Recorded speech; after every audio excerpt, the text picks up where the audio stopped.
the peaks and valley of an Arsenal season this year is just, man, the inconsistency. I thought we had a huge breakthrough last week, the way we controlled the game against Fulham, excuse me, Leicester. And today was just, I'll tell you, I was trying to think back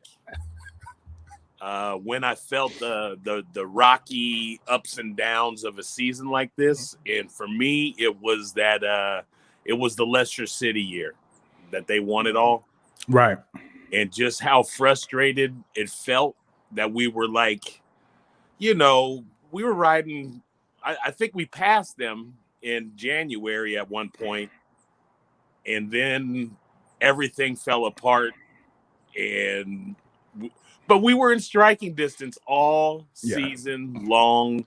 That was continued to lose games that needed to be won if we were going to try to win the title.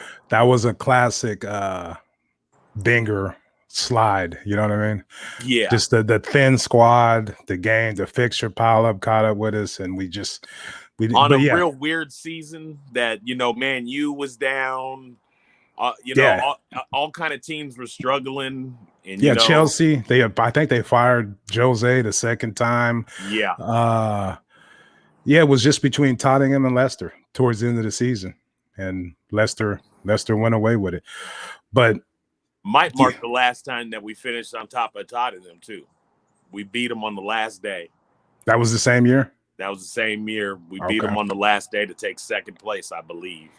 I don't remember what happened to me last week, so I'm gonna have to take your word for it. I don't know. You know what I mean? I don't even bother. Once you get past a certain age, you don't just let it go. You don't want to, your hard drive is already full, so I just let it go.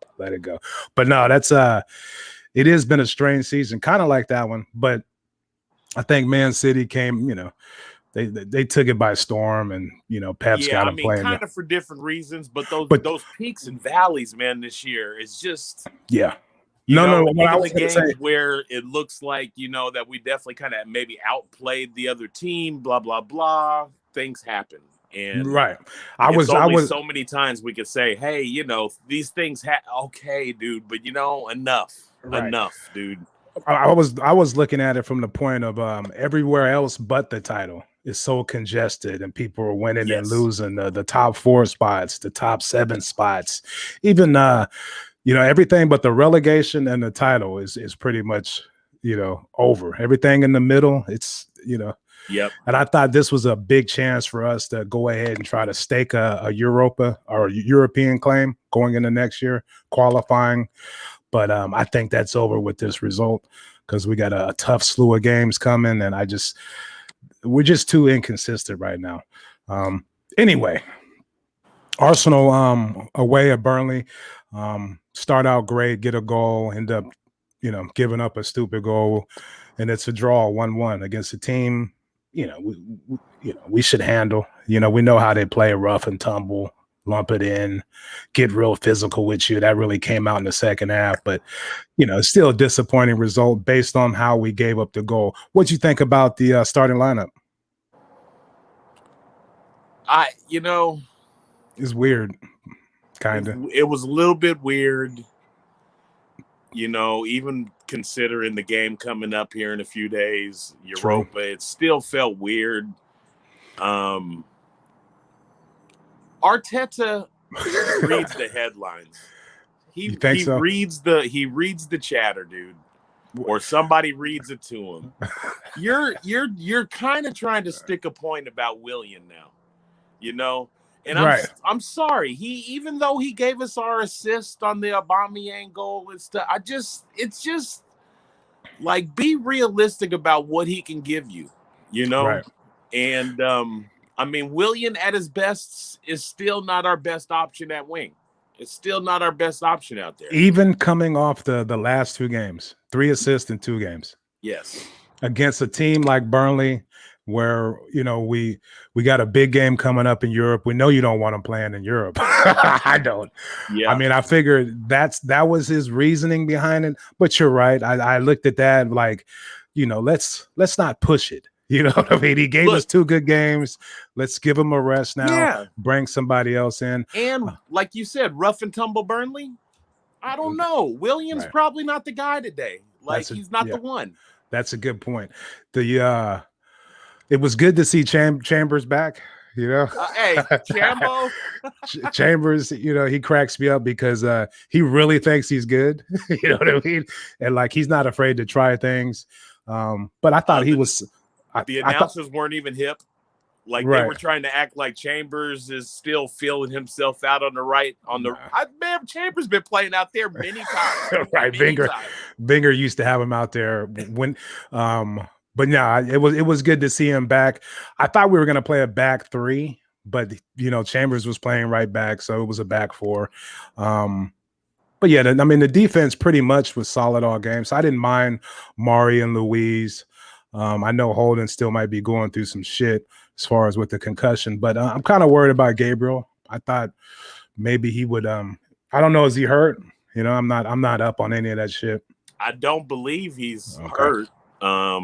I don't even. Who was on the subs? Let me check that out. Arteta is. I think with the center back thing, he like looks at chemistry or something, and I guess he feels Luis and Mari. I don't know, being Brazil, or I don't know, but it seems like he feels like they got a good chemistry, But Gabriel's Brazilian too, So I mean, right. I guess that throws that theory out, but. And I'm going to be a tough critic, man. I think Mari, he had a tough game. You think so? He recovered well, but I felt like his reactions were a little bit slow. He got caught in positions where, thank God, he kind of knows how to use his body, but it was close. It was close to being trouble. I thought he had a little bit of a rough game, little bit. Okay, I mean, I'll accept that. He was putting in. He's usually in a good position to clean things up cleaner than he did today. Yeah. And I thought today it was a little struggle, but that has a lot to do with he was playing against a goon, whatever that fool's name. That fool looks crazy. He's huge, and so I mean, he had his hands full with the Proud Boys today. What's going on with Burnley? Wait a minute. What's going on with Burnley, dude? I'm pretty sure I saw that center back at the Capitol on January 6th. I saw him there. The coach looks like an insurrectionist. He looks like you throw a seriously. If you throw a MAGA hat on Daesh, their coach, you'd be like, "Oh, okay, yeah, he was at the Capitol January 6th." But I mean, it's just weird. Like in today's football, and this isn't. Oh my gosh, I don't care, but. They don't even have like a Turkish or Mexican fool or, a Spanish fool on their team. It's all Proud Boys, for real. Or excuse me, white guys. My bad. Give me a break, all right? But it's just really a trip. Every time we play Burnley, I'm like, wow, I'm always looking for some minority anywhere. Yeah. Anywhere. But, hey, I don't know. Burnley might be one of them towns, Right. I don't think me and you, when we do go over there, I don't think we should hang out in Burnley. I really don't. Anyway, it might be one of them Fort Lauderdale, Florida towns, or something where, right. Don't get caught up in there. It's the Tupelo, Mississippi of England. Anyway, that's just a little bit of foolishness. All right. So the first half, we come out the gates. Nice. I'm feeling real good. It looks like we're going to control this game and easily put this team away like we did Leicester.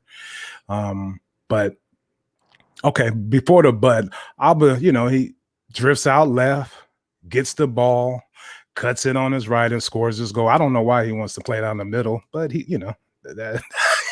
does. Would you the build up to that was nice. I thought Partey made the key pass to Willian, and Partey made a sweet pass. And I'll say it, Willian, he received it well. He let it go through so he can really run up on it and get the pace going. And he slotted the right pass. I mean, as I saw it, I was going hit Aubameyang. Right. He did go to the right. He did go to the left side to get it to him. Aubameyang is, like you said, is a trip. He went out so wide. Drifted way. So wide. I don't know how many strikers do that when when they're pushing the back line and they got an opportunity. Like, why would you go so wide? But he knows that's his comfort zone. You know? Right. That's what I'm saying. You know, but people say you should play him down the middle, but clearly he does not enjoy that, or you don't get the best out of him when he's there. You know what I mean? But he's always drifting left, but he got it. Nice little finish. Keeper could have done better, but that's what you want from Aubameyang. Get it, cut it, tuck it in on your, cut in on your right foot and score the goal. So yeah, like I said, things are looking great. We're controlling the game, we're bossing it. Twisting, turning. That's a penalty, is it? No, he's still going. Oh, how about that? How about that? Thank you for tuning in to Caught in Two Minds. Please head on over to iTunes to subscribe, rate, and review. All feedback is much appreciated. And be sure to follow us on Twitter at CITM Podcasts, at Guna Rush, and at eMarshall Comedy. The music of this podcast is brought to you by Statics.